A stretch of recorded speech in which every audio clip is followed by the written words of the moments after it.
Geografi ingin menjelaskan tentang persebaran konservasi flora dan fauna di Indonesia. Sebelumnya, perkenalkan nama saya Rizka Sania Zahra. Saya Kaila Septia Ramadhani. Saya Siti Nurul Fadilah. Selamat menyaksikan. Hai sahabat geografi, siapa yang suka kebun binatang? Mungkin adakah di antara kalian yang tertarik mempelajari tentang keberagaman flora dan fauna di Indonesia? Hal tersebut merupakan salah satu keragaman hayati yang perlu kita jaga bersama. Nah, tapi kamu tahu gak sih faktor-faktor apa saja yang mempengaruhi persebaran flora dan fauna di Indonesia? Ayo kita simak video ini. Faktor persebaran flora dan fauna ada 4 faktor yang menyebabkan persebaran flora dan fauna. Yang pertama adalah faktor klimatik. Faktor klimatik adalah faktor-faktor yang berkaitan dengan cuaca dan iklim suatu wilayah yang mempengaruhi adanya flora dan fauna yang ada di wilayah tersebut. Unsur-unsur yang mempengaruhi faktor klimatik antara lain suhu udara, kelembaban udara, sinar matahari, hujan, dan angin. Namun, unsur yang paling berpengaruh dalam faktor klimatik adalah suhu udara. Makin tinggi atau makin rendah suhu udara suatu wilayah, pasti akan lebih sedikit tumbuhan atau hewan yang dapat hidup di wilayah tersebut. Misalnya, di wilayah gurun yang sangat panas, hanya ada beberapa hewan yang bisa bertahan, seperti unta dan kadal gurun, serta tumbuhan kaktus. Begitu pula di wilayah kutub yang sangat dingin, hanya ada hewan berbulu tebal, seperti beruang kutub atau tumbuhan lumut yang Yang kedua ada edapik. Ada faktor edapik. Faktor edapik adalah faktor-faktor yang berkaitan dengan keadaan tanah pada suatu wilayah yang mempengaruhi adanya flora dan fauna di wilayah tersebut.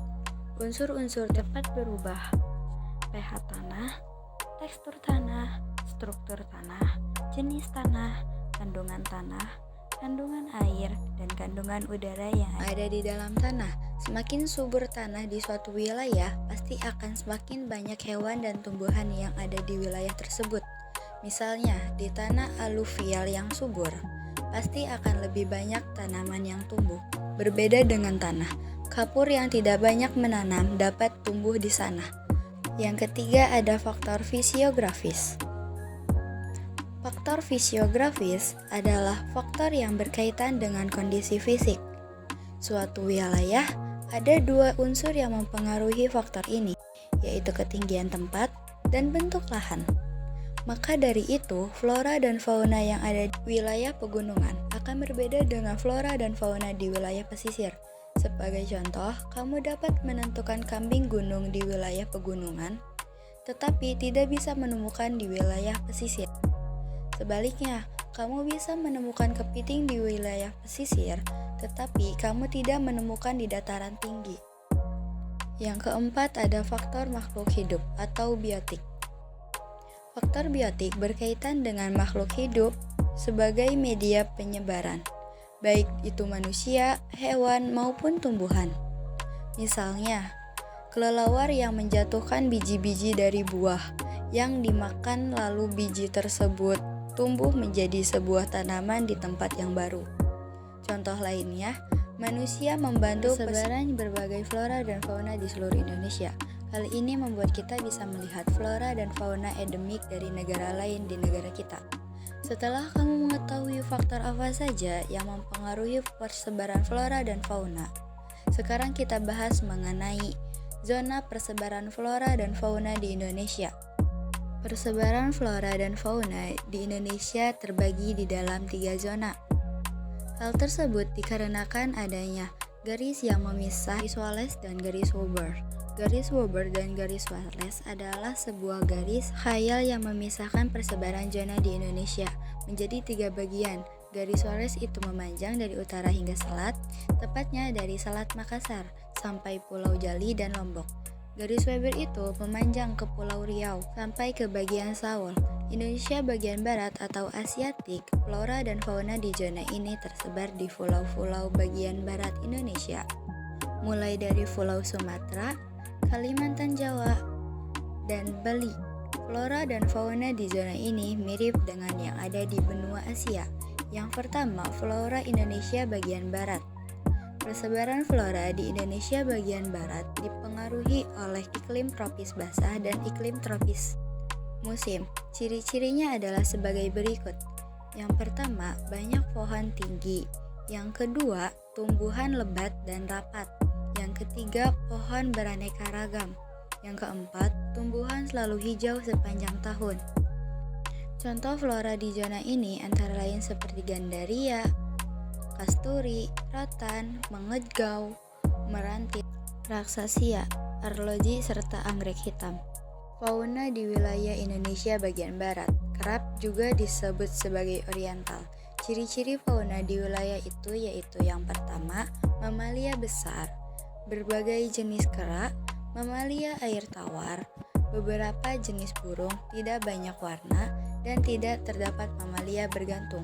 Contoh fauna di wilayah ini adalah gajah, harimau Sumatera, badak percula 1, elang Jawa, tapir, orangutan, macan, pesut, dan merak Jawa hijau. Setelah kita sudah mengetahui tentang Indonesia bagian barat, kita akan masuk ke Indonesia bagian tengah, atau disebut dengan peralihan flora dan fauna. Di wilayah ini, di pulau-pulau bagian tengah Indonesia, seperti Pulau Sulawesi dan Kepulauan Nusa Tenggara. Beberapa flora dan fauna di wilayah ini memiliki kekhasan sendiri, sehingga disebut sebagai endemik.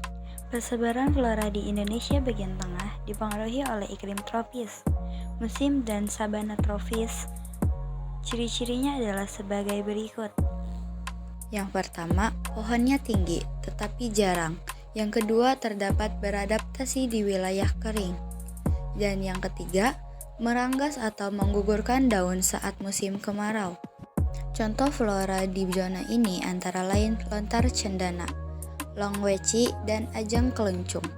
Hewan di wilayah Indonesia bagian tengah kerap disebut hewan endemik atau hanya ada di wilayah ini dan tidak bisa kita temukan di wilayah lain. Ciri-cirinya adalah sebagai berikut. Yang pertama, beberapa jenis burung, kera, dan reptil. Yang kedua, hewan mamalia tidak besar. Yang ketiga, tidak terdapat hewan bergantung. Yang keempat, beberapa hewan bersifat endemik, yaitu hanya ditemukan di wilayah ini. Contoh fauna di zona ini adalah komodo, Anoaakis tarsius, babi rusa, sapi, bima, rangkong, dan maleo. Serta kita sudah mempelajari tentang Indonesia bagian tengah atau peliharaan. Kita masuk ke Indonesia bagian timur atau Australis. Persebaran flora di wilayah ini dipengaruhi oleh iklim tropis. Ciri-cirinya adalah sebagai berikut.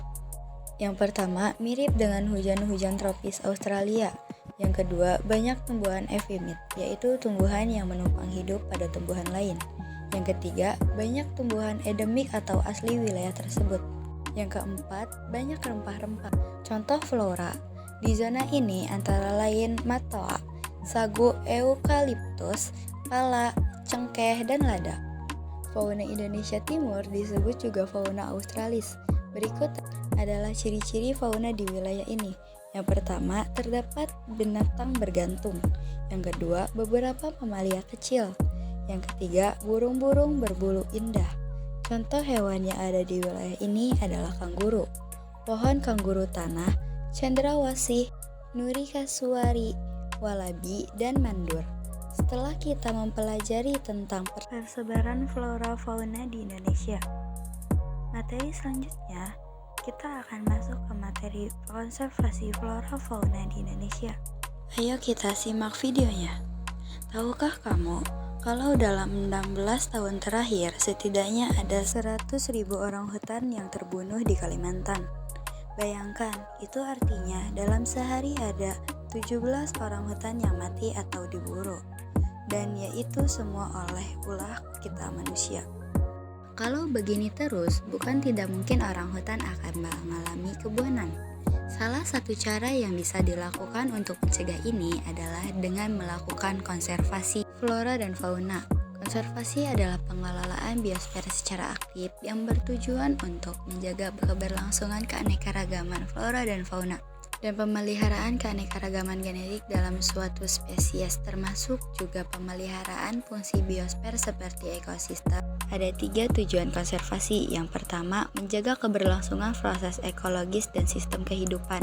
Yang kedua, menjaga keanekaragaman genetika flora dan fauna. Yang ketiga, menjamin kelestarian dan pemanfaatan makhluk hidup dan ekosistem. Menurut Peraturan Pemerintah Republik Indonesia Nomor 28 Tahun 2011, konservasi flora dan fauna dibagi menjadi 2 bagian, yaitu kawasan suaka alam dan kawasan pelestarian alam. Keduanya sama-sama berfungsi sebagai pelindung keberadaan flora dan fauna dan ekosistem. Bedanya, kawasan pelestarian alam juga berfungsi sebagai pemanfaatan lestari sumber daya alam. Yang pertama, cagar alam. Cagar alam merupakan kawasan suatu alam yang kondisi alamnya mempunyai kekhasan jenis flora tersendiri. Nah, demi menjaga keberlangsungan kehidupan tumbuhan ini secara alami, ada perlunya upaya perlindungan dan pelestarian lewat cagar alam. Yang kedua, suaka marga satwa. Sama halnya dengan cagar alam, suaka marga satwa juga merupakan kawasan suaka alam yang membantu menjaga keberlangsungan kehidupan suatu jenis makhluk hidup yang khas di daerah tersebut, yang khas di daerah tertentu. Bedanya, jenis yang dijaga di sini adalah fauna. Untuk memudahkan cara membedakan keduanya, ingat ada kata satwa di suaka marga satwa, sementara cagar alam lebih fokus kepada alam, alias flora.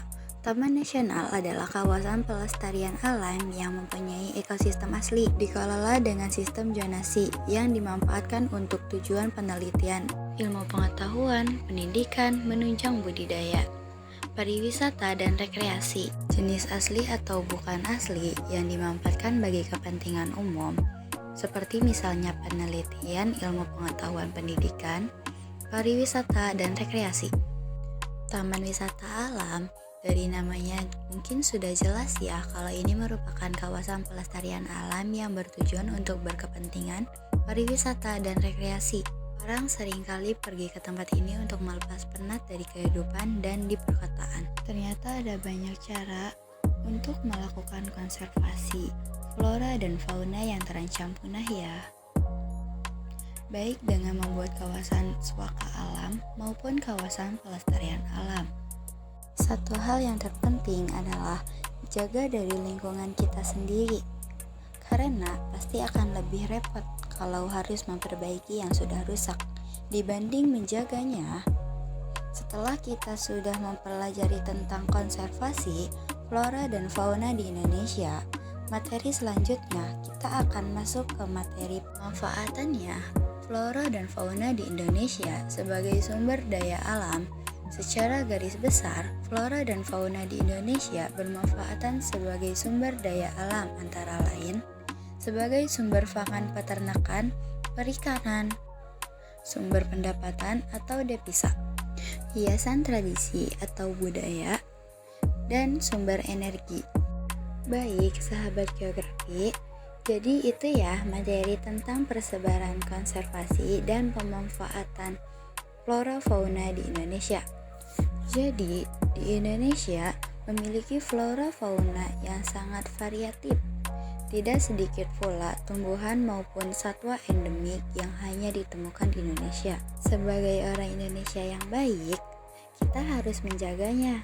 Sekian video kali ini, sampai jumpa ketemu di video selanjutnya.